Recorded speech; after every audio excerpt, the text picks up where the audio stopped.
In today's episode of our podcast, we'll be looking at the concept of making a move forward even when we don't feel like it.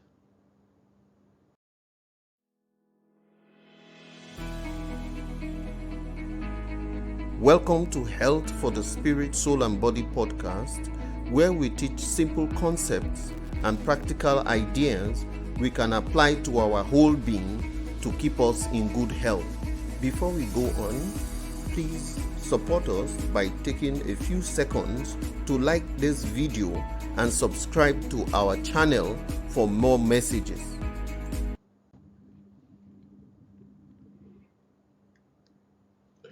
What is momentum? If we describe momentum in simple terms, it is a way to describe how hard it is to stop an object that is already moving. One of the things that affects momentum is the object's mass or size and how fast it is moving. And so, if you have a very small object, when it is moving very fast, it will have great momentum. If you regard a very heavy object, the heavier it is, once it moves, the momentum is also bigger. So the faster or bigger an object is, the more the momentum it has. Now, this is physics.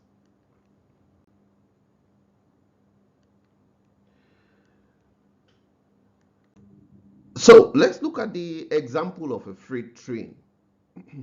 One thing about the freight train is that it weighs thousands of tons. But when it is not moving at all, it takes a very little wedge of wood placed in front of one of the tires in the track to keep it stationary. When it's stopped like this, it's even difficult to move it forward. This is what momentum is like. If it's slow, it's also easy to stop it. But once it has gathered movement, a freight train is very difficult to stop. Even if you put a very thick 1-foot brick wall in front of the tracks, a freight train moving at a very fast speed will barge through the obstacle. And so what this helps us understand is that when we are moving, we have gathered momentum, we are very difficult to stop. Now we're going to look at a story in the Bible, the story of the Samaritans in 2 Kings chapter 7, where there was a situation that they were in that seemed impossible. In fact, they felt they were facing the worst possible situation in their life. It was bad. Their land was being ravaged by famine. Enemy troops had surrounded them. They cut off all sorts of supply of food and everything. It was so bad that, according to the story in the Bible, some mothers were even planning and eating their own children. This is how bad it was. If we look at that story in 2 Kings chapter 7 verses 1 to 2, I'm going to read it quickly, that part of it. Then Elisha said, "Hear ye the word of the Lord.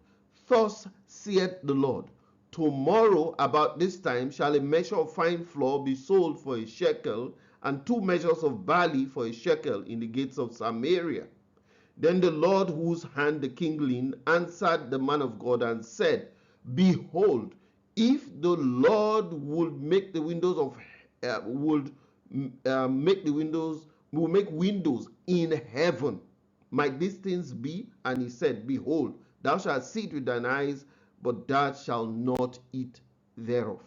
And so this is how the story went. Elisha was promising that there will be a change in that situation. But at that point, everybody was discouraged. Nobody thought anything would happen. There was no momentum. Nobody wanted to move. But what did God use to turn the situation around? You cannot believe it. 4 leprous men who decided that in spite of whatever it was, they were going to move forward and do something. And so as soon as they gathered momentum, God multiplied whatever they did to bring victory for the Samaritans. Let's look at it in 2 Kings chapter 7, verses 3 to 4. You could read the whole of chapter 7 and you will get the full story. And there were 4 leprous men at the entering in of the gate. And they said one to another, why sit here until we die? If we say we will enter into the city, then the famine is in the city, and we shall die there. If we sit still here, we die also. Now therefore come, let us fall unto the host of the Syrians. If they save us alive, we shall live, and if they kill us, we shall but die. And so they decided to move forward. And so they moved forward in momentum.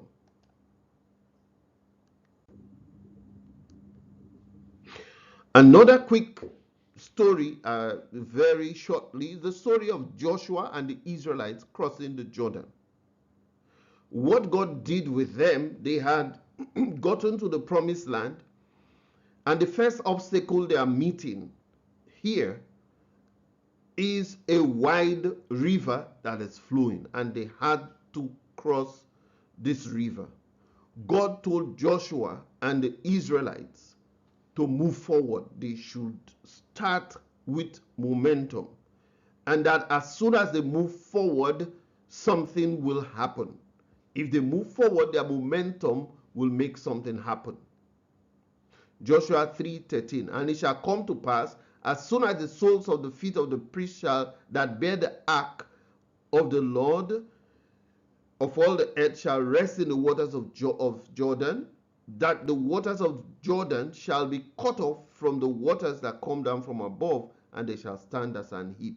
And the Israelites move forward believing in the Lord, and their momentum with it, God made a way that as soon as they moved forward and gathered that momentum, stepped into the river parted and they were able to cross the Jordan. And this struck fear in all the cities that were in the promised land.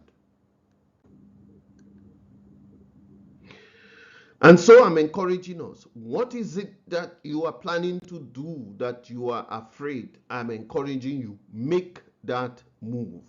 No matter how bad the problem is that you may be facing, no matter how far under the circumstances you may be, in 24 hours, just like God did for the Samaritans, your circumstances can change completely.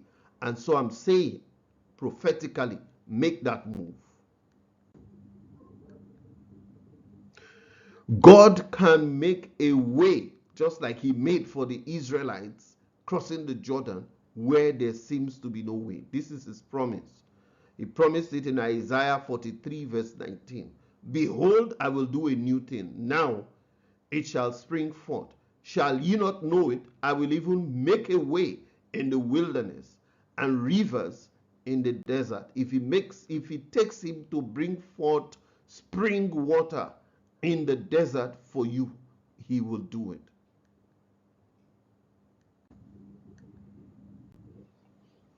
And so let us move forward, in momentum, and let us see the miracle of God. God will make a way for us. Movement produces momentum. So let's step out, move forward in that thing, trusting God to make a way for you and me. If you gained something from this teaching, don't forget to like it, subscribe to our channel, and share with others. Thank you.